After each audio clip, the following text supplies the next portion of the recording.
Week 24, ELA,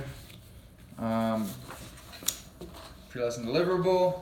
This is live from my apartment as I didn't want to get all the way up to TEP today.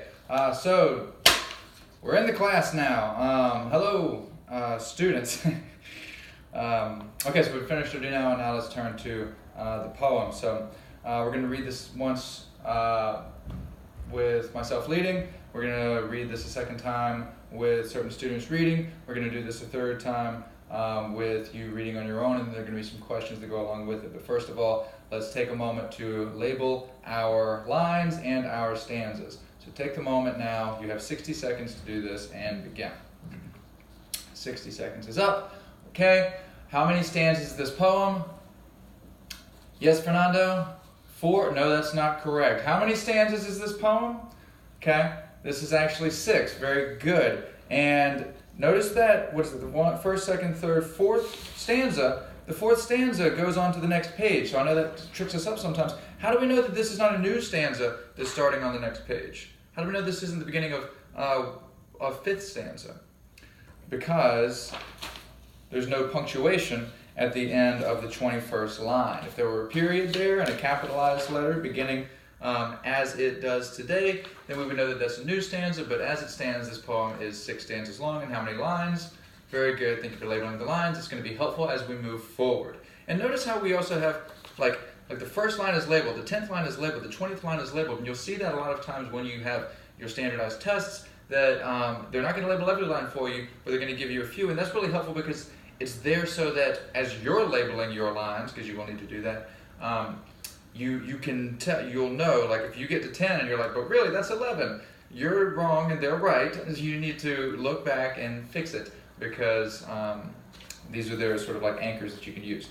Now, this is a poem titled, actually let's have somebody read the title. Go ahead, Scarlett. Thank you. And who is the author? Thank you, Haley. This is Billy Collins is the author, and this is On Turning 10. Before we go, what assumptions can we make about the poem just based on the title alone? On Turning 10.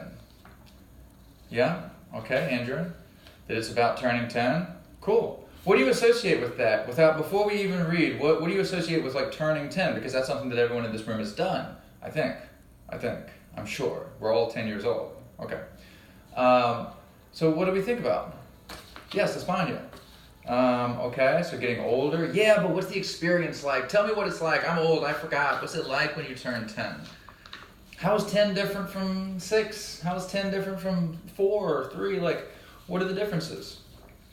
Okay, so we chat about that for a moment. Now we move on. The whole idea of it, now let's read the first stanza together. We read this together once, and now we're calling on people to read. So let's have Yadiel read the first stanza, and Yadiel reads the whole idea of it makes me feel like I'm coming down with something worse than any stomachache or the headaches I get from reading in bad light, a kind of measles of the spirit, a mumps of the psyche, a disfigured chickenpox of the soul. Stop there and slash, track me in 3, track in 2, track in 1. So what is the author's message of the first stanza? We need to idea jot right here. Let's annotate.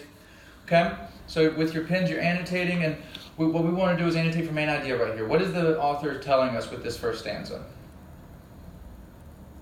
Okay, so we get, Lodella says that the author is telling us that he is sick. No, I don't think that he's actually saying that he is sick. I think that he is using figurative language here. Okay, so let's take a second right here, turn and talk. What type of figurative language is the author using when he says the whole idea makes me feel like I'm coming down with something? Okay. And we come back. Table 2. What sort of figurative language is this? You say simile. Why do you say simile? Because it says the word like. It says it's like I'm coming down with something. So the author here is making a comparison, and they're also using the word like. If you use the words as, it also would have been a simile. What about if he said the whole idea makes... What if he said turning 10 is becoming sick? What if he said that? Then what sort of figurative language would it be? Okay? Yes, back to you, Haley.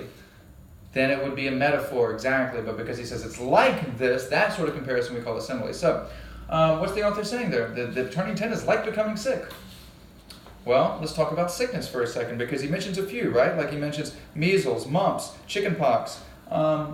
What, anybody ever had the measles or the mumps or the chickenpox? Raise your hand. Okay, what's it like? Was it fun? Did you enjoy it? You got to stay home from school. That's pretty cool. But like in the moment, like did it feel good? Okay, so it felt bad.